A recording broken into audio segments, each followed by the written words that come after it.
I was saying like each of the characters have a purpose in the narrative, and I like how everything comes full circle because everything revolves around Ra's al Ghul and the Batman trilogy. Like I've noticed that, and I really like how in the end, they brought it full circle from the first movie. Or remember how they were training on the ice. And then remember he fell in there, and then after the training was done, it just cuts to them like sitting near a fire. Yeah. In the mountain, and then he's like, I lost a great love, and she was taken from me, and he didn't see the flashback. Yeah. So you just kind of like had to like formulate what happened in your own head. Yeah. And then like when I watched Rises, I thought back to like that moment in Begins where he's all like, I lost my great love. Then it showed him like walking on that weird like ancient structure, like ruins or something. And then they tried to like, I was just like, oh my gosh. I was like, they managed to bring it full circle. So, his daughter, which was Talia, then she was in that hole. And then he was the guy that was excommunicated. So I was just like, that's crazy. So I was like, it came full circle in the end. Yeah, they exiled him. Yeah, and then it shows him like walking away briefly. Yeah, I was just like, oh, I was like, that's a good twist. Yeah. So, yeah, I liked it. I did too. Nolan's pretty good at those twists. He was like, I'm already good at twists because he made Memento. He was like, how can I make it twisty in the Batman trilogy? Oh my gosh. I think the only things that were kind of like bad in the films was the choreography. Like when it just came to the choreography, like the camera just shook. I mean, at least until Rises, because Rises you can kind of clearly see the fight, but then in Begins and in The Dark Knight, it's kind of like, I mean, it improves each film, but it's still kind of there though. Yeah, in Begins, I agree. In Begins, I don't know like if they did it on purpose or not, but like a lot of the fight scenes were kind of like, how would you say it? They were kind of like hidden, and I don't think it was like shaky cam like a lot of the 2000s action movies do it, where they like cut the camera angle so many times you can't tell. I think like they were trying to like make it look cool, and I think it just kind of like really didn't work in their favor. And then like you said, it improved with each film. So I think like they kind of were learning, like especially at the time when Batman Begins happened, like Nolan wasn't really like a well-established director yet, and he probably he probably didn't have quite as big of a budget, so like he was just kind of learning with each film. So I agree with your take there. You know what's funny too? Like I've been thinking about this for years now. Is like I'm just surprised that like companies market off of the Nolan films like with like kids merchandise and everything. And here like when you look at Nolan's films, it's not really like all like kid friendly. No, it's not. Like, I mean it's not like super gory, like bloody or anything, but it's just like and it just has adult themes in there. Yeah, I was just gonna say that they're a lot more mature than like your basic like kids action superhero movie. Yeah, so that's why I was thinking back then. I was like, man, they marketed off of that movie for the kids, and here that movie, those films weren't even kid friendly. I was just thinking about that now. They're kind of kid friendly, but they're not like as okay. When we were kids with it growing up, I'm sure like you and I just went because we're like, oh, it's Batman. Like we want to see him fight these guys, you know. Yeah. And like, the trilogy did a good enough job of keeping like kids entertained with the fight scenes and stuff like that. Yeah. But like I said, I just rewatched it, or like I told you, I just rewatched The Dark Knight in IMAX last night, and then I rewatched Rises today in IMAX as well, and then I watched Batman Begins on Saturday before I watched The Dark Knight in IMAX, and I was like, man, I was a kid, I didn't even notice like half of this stuff, like all these like themes are going on and stuff like that. Yeah. Yeah. Like, and then, go ahead. Oh, no, go on, go ahead. Like as a kid, you don't really understand. I mean, I guess you kind of understand like when when Rachel dies and how it ties into the third one, when Bruce is Yeah, kind of like sheltering himself, yeah, you're kind of like, oh, like I can kind of get that. But then like as you get older, and like I don't want to say like you had a girlfriend and like she died or whatever, but you kind of understand like you like someone so much, and then they either like leave or something like that. But then like in this trilogy, it's not like, I mean, she was gonna leave him anyway, but like she died before he found that out. So it's uh-huh. like when she died, he just thought like she was still gonna be with him. So he really thinks he lost everything. And now, like as an older adult, you're kind of like, man, like I can't understand it fully, but like I can understand it more than I could at the time when I saw this when I was younger. Does that make sense? Yeah, that makes sense. Yeah, I mean, that's true. I mean, I don't know, like, yeah, I mean, I love those films. Like, I really love them. Like, I remember after Batman Begins came out, and I was a kid, I was like, they need to make a sequel or like a second film. Uh, And it took like years for Nolan to make it. Then it came out when I was like, kind of like in elementary school, almost to middle school. yeah, And then I remember and then that was it. And then I remember like several times like Nolan kept saying he wasn't interested in making like a sequel or something.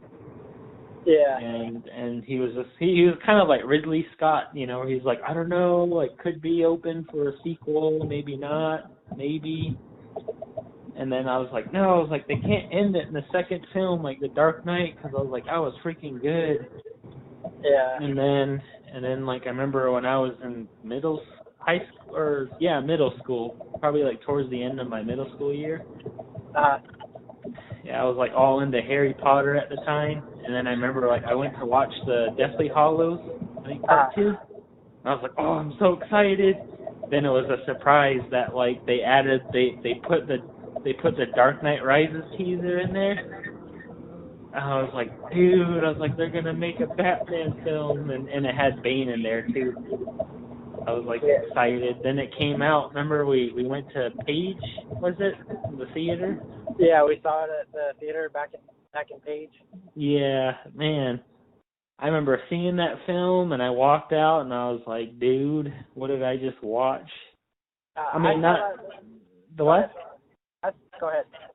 I was gonna say like, dude, like, what did I just watch? And I didn't mean it in a bad way, but just like, man, this was like a pretty good film. Like, it was a pretty good like conclusion to the Dark Knight story.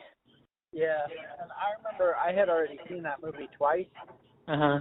I had already seen it or once or twice before I went with you, but I just remember like I was like, man, it was so good. And then like you and your dad wanted to go, and then like Uncle Lonnie wanted to go, so I was like, yeah, I'll just go. And I was like, I'll go and watch it with Maya and uncles. And I was like, man. And then we watched it again, and I was like, man, this is so good. I saw that movie in theaters 5 times. Yeah.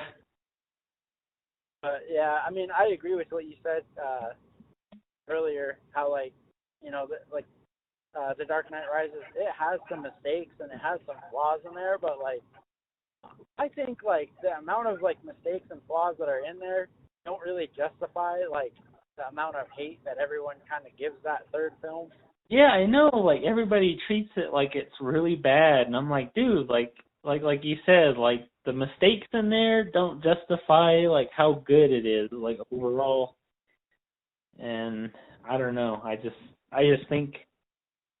think it doesn't deserve the hate it gets, and I think it shouldn't even have got any hate in the first place. Yeah, I I definitely mean, agree with that. And then like yeah, with Batman Begins too, remember when we watched the Honest trailers and they joked about how it was like one of the least successful Batman movies at the box office and theaters? yeah, But yeah, it's like one of the best Batman movies out there. Like yeah, even now, I'm still like, man, like especially with rewatching the whole trilogy this weekend. Even now, I'm like, man, how did Batman Begins how did that not do very well at the box office? Like, it's really good. It's just like it's a really well made film, like in uh huh, general.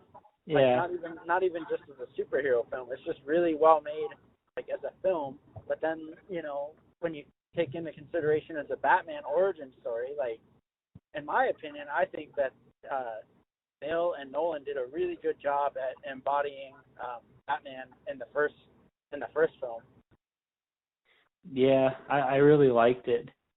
And I don't know if like Nolan's like a comic fan of Batman, but I really like how he kind of like he remember like you cut out there for a second, Maya. What did you say? I was gonna say like I don't know if Nolan's like a comic book fan, but like he notices like some obscure stuff from the Batman mythology. Like for example, like what was his name? The Liam Neeson. Cause you know how he's like Ra's al Ghul.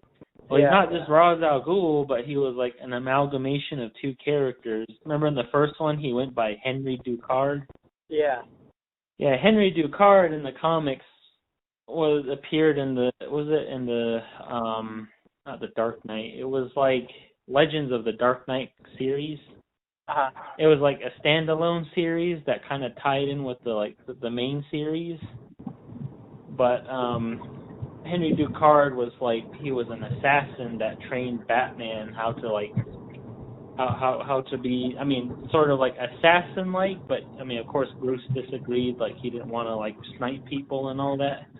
Yeah. But he just wanted to train under Henry Ducard to be like a master kind of like assassin where he can like, get in and get out of places with, a lot of stealth. Yeah. Yeah, so his teacher was Henry Ducard, and eventually like he turned against him, he rebelled against him because he didn't agree with his methods. He was like killing people. So then when you watch the movie, I was like, wow, so he's like Henry Ducard, like the name is from like another character, but he's like blended in with Ra's al Ghul. Yeah, and I'm not sure if Nolan's like a huge fan of comics like you and I, but I know that he cared enough about like Batman and like when he was making the films to read some comics. I know you still need to read it, but like The Long Halloween.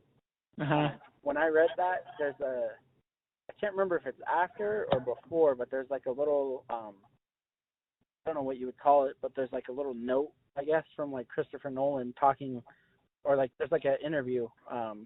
It's written in there, so like it's actually like taken from an interview, but it's written down in the comic. But Christopher Nolan talks about how The Long Halloween had a huge influence. Not only from films like The Godfather and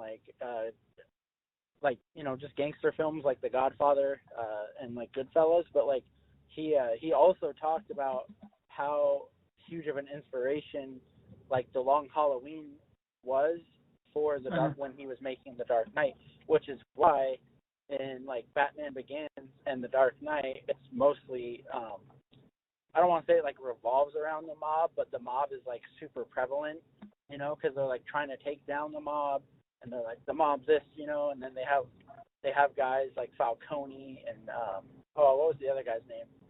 Maroni. Like, yeah. It just sounds like classic gangster names, like Carmine Falcone, and then what was Maroni's first name? Salvatore. Oh yeah, Salvatore Maroni. Yeah, it's just like classic gangster film names in there. So, and then like I said, Nolan did mention how he read The Long Halloween, and it was a pretty big inspiration for The Dark Knight.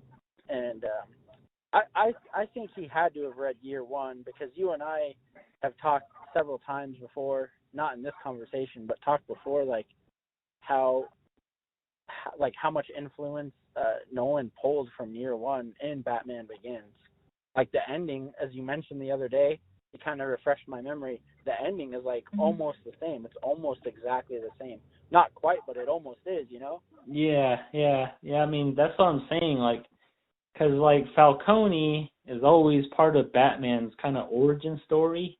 Yeah. So, I mean, he was in Year One, and he pops up in like Long Halloween, I think. And he's just an integral part of Batman's story. But I think, how you were saying about how he said it in an interview. Yeah. I remember I was watching the Dark Knight special features. And then in there he was describing how he pulled a lot of inspiration from The Long Halloween. Yeah, you got to read that book, man. It's really good. The Long Halloween.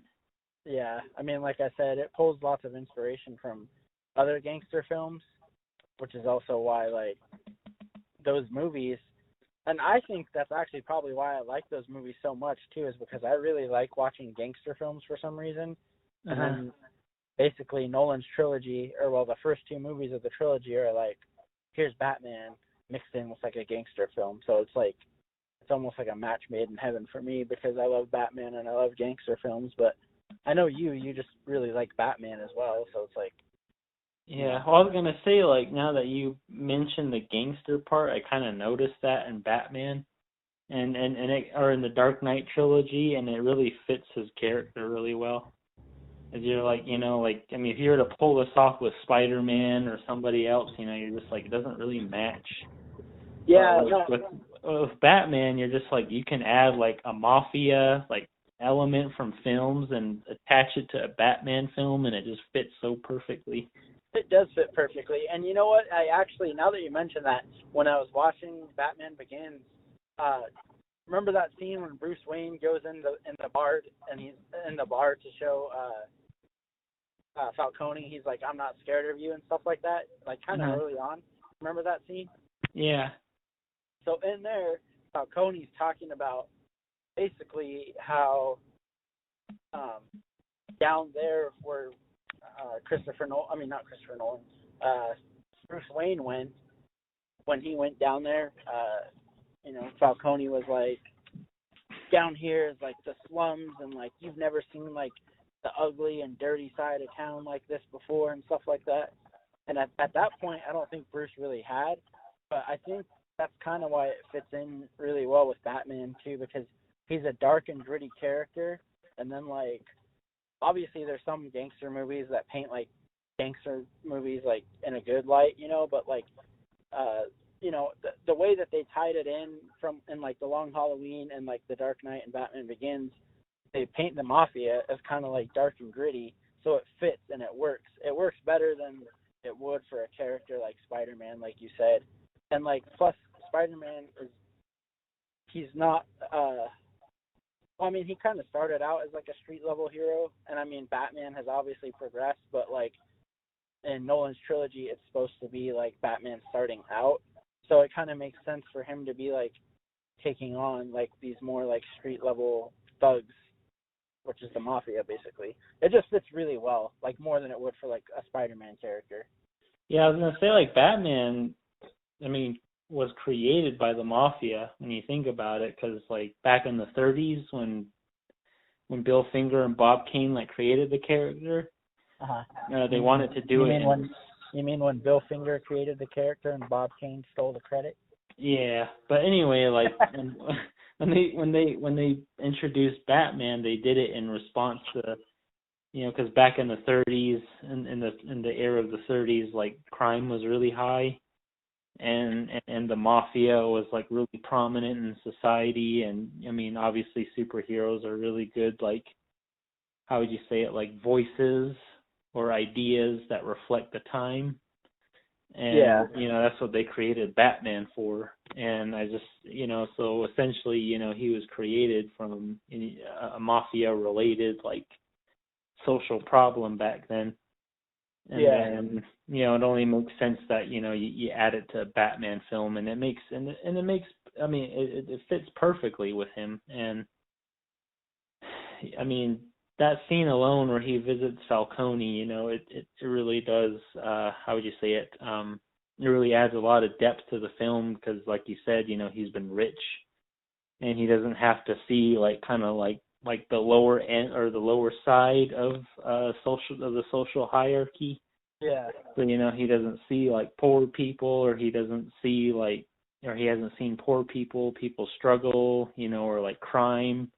Like with people like us, who aren't rich, we're close to kind of like that type of environment. But I mean, not close, but I mean, just like, we just live in an ordinary neighborhood and in a city, and, of course, in the city there can be any crime at any moment. But Yeah. yeah, I just really like that. I mean, it was a really good idea, and I don't know, I don't know what I'm going off about, but yeah, that's just what I have to say on my end. Yeah, I definitely agree.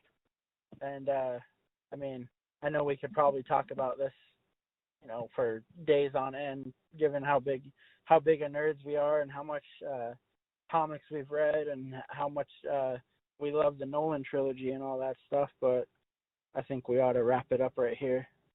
It's been going on for almost 20 minutes, so we hope you'll tune in to listen more. And sort of like Christopher Nolan grew along with the Dark Knight trilogy, we hope that as you listen in more and as we grow more, you'll grow more with us too.